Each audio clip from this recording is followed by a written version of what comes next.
Good morning, students. On the last turn, as you know, we have started our next chapter of biology, that is chapter number 9, heredity and evolution. This is chapter 9 in your NCERT.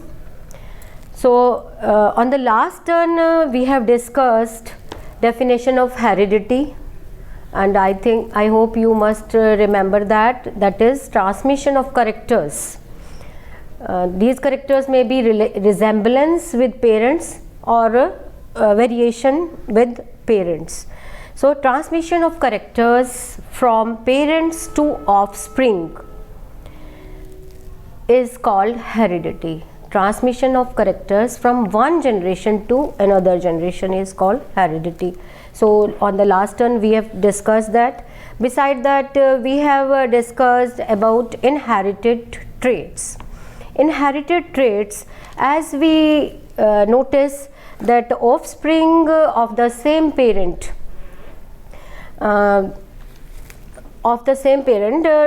resemble one another as well as to their parents, yet there are differences among them. When if two parents have two children, they may have some of the character similar, but they may be different from the parents also, and these differences are called as variations. Now the question arises that why and how these similarities and variations are maintained. How the parent or the children can have some of the similarities and differences or variations, and how they are maintained. As we know, a child bears all the basic features of a human beings, but it is not carbon copy. Carbon copy means exactly it is he is not similar exactly similar to its parents, and many variations are seen in human populations.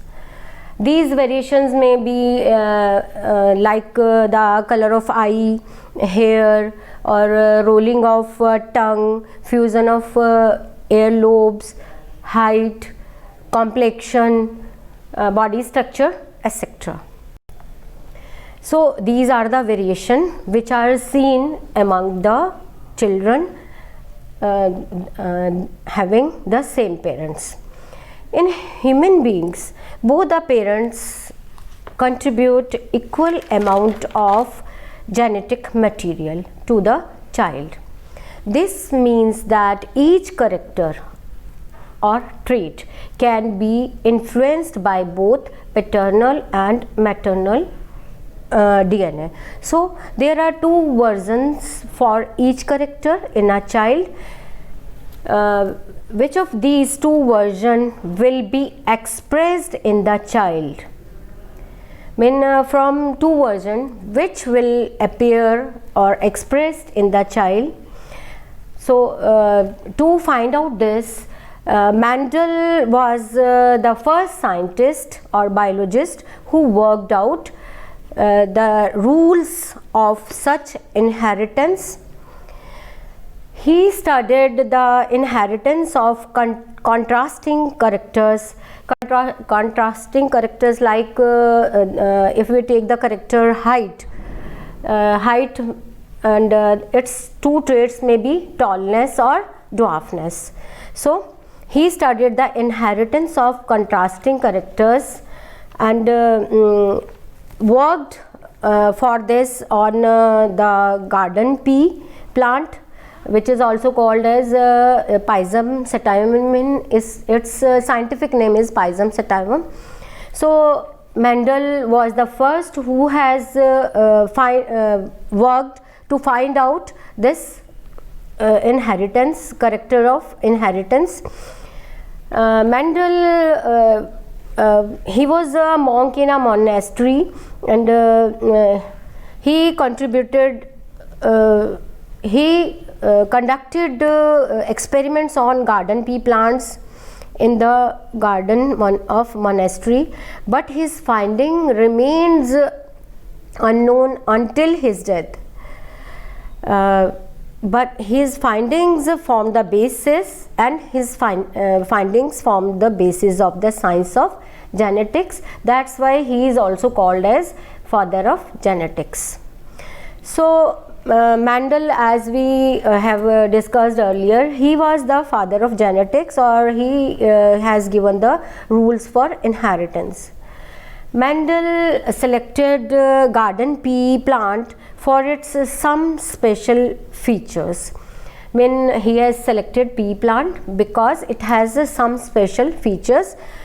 Its features are as it was easy to grow, then it had a short life cycle. When after completing short period of time, it can complete its life span within short period of time, and so it could be studied for a number of generations. Beside that, it has many contrasting characters. These contrasting characters are like the color of flowers. It may bear white or violet flowers. Beside that, its seed shape is also different. It may bear the round seeds or wrinkled seed.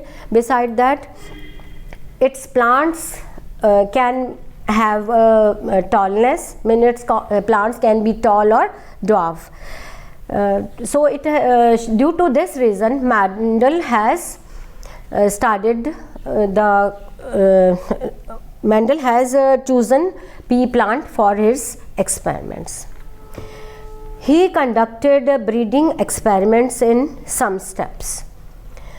These are selection of pure parent plant. He selected the pure parent plant.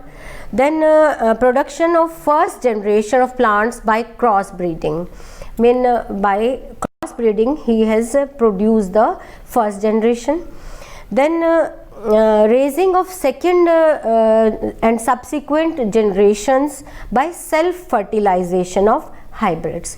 So he has done the experiment by taking single character, that is called as monohybrid cross, and two contrasting character, that is called as dihybrid cross.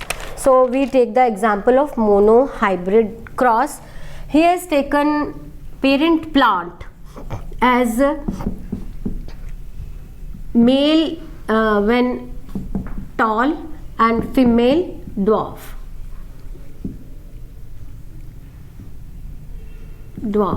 So he has taken the character height and its two trait, tallness or dwarfness.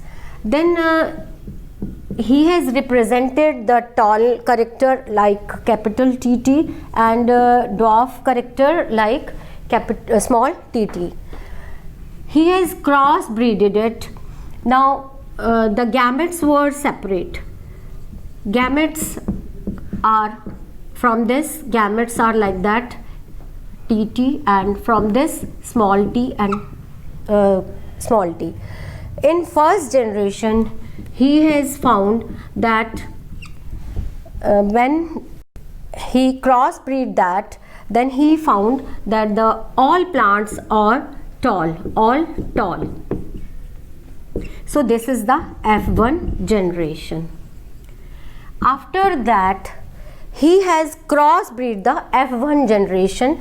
F1 generation, this is the F1 generation as you see, and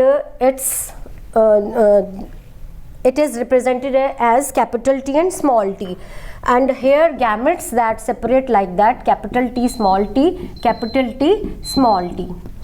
Then he has given the experimental consideration like that. When capital T fuse with or cross with capital T, then capital T mean tall plants were produced. When capital T crossbreed with small t, capital T small t, then capital T small t, and at last small t small t. So he has seen all from the crossbreed of F1 generation, F2 generation, this is F2 generation, which was produced, it was having 3 plants tall and 1 was dwarf. So this was the phenotype. In appearance, this is the phenotype. Phenotype is called as the plants which we see, or tall plants that we see, that are 3:1. Now if he has found out what is the genotype of that, then genotype of that was, one of the plants were pure tall, this is pure tall, and 2 was having both the character capital T small t, capital T small t, and this is 1:2, and then dwarf is 1. The character here in F1 generation, all tall plants were there, so the character that appear is called as dominance character. So dominant character is tallness, dominant character is tallness. And here in this F2 generation, one of the plant which was having both the capital T, that is pure tall, and 2 of the plants are having the trait capital T small t, capital T small t. So here we see this is the hybrid, this is called as hybrid. When capital T and small t is there, then the plant is called as hybrid. And in this case, in F2 generation, he has found out that genotype is changed. One of the plant is pure tall and 2 of the plants are hybrid and 1 is pure dwarf. So we see phenotype or appearance of plants was 3 tall and 1 dwarf, but genotype is 1:2:1. This is called as the principle of dominance. So that's all for today. Tomorrow we will discuss the other example of experiment done by Mendel. That's all. Thank you.